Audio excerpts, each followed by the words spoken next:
മൂന്ന് ചോദ്യങ്ങൾ ധ്യാനിക്കുവാൻ തക്കവണ്ണമാണ് ഞാൻ ദൈവത്തിൽ ശരണപ്പെടുന്നത്.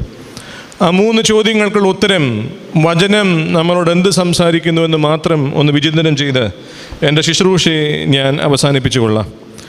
ഒന്നാമത്തെ ചോദ്യം വളരെ ലളിതമായ ചോദ്യമാണ്: എന്തിനാണ് ഈ നോമ്പ് നോക്കുന്നത്? പലപ്പോഴും ആ ഒരു ചോദ്യം നാം നമ്മോട് തന്നെ ചോദിക്കുമ്പോൾ അറിയാതെ നമ്മളും ചോദിക്കും, എന്തിനാണ് ഈ നോമ്പ് നോക്കുന്നേ? 50 ദിവസം മത്സ്യമാംസാദികളും മുട്ടയും ഒന്നും കഴിക്കാതിരിക്കാൻ നൽകപ്പെട്ടൊരവസരം എന്നാണോ? എന്നാൽ അതിലുമുപരിയായി വചനം നമുക്ക് നൽകുന്ന ഉത്തരം പരിശുദ്ധനായ പൗലോസ് ലീഹ ഫിലിപ്പിയർക്ക് എഴുതിയ ലേഖനം 3-ാം അധ്യായം 9, 10, 11 വാക്യങ്ങൾ. അവിടെ ഇപ്രകാരമാണ് വായിക്കുന്നത്: ഞാൻ ക്രിസ്തുവിനെ നേടേണ്ടതിനും ന്യായപ്രമാണത്തിൽ നിന്നുള്ള എൻ്റെ സ്വന്തം നീതിയിലല്ല, ക്രിസ്തുവിലുള്ള വിശ്വാസം മൂലം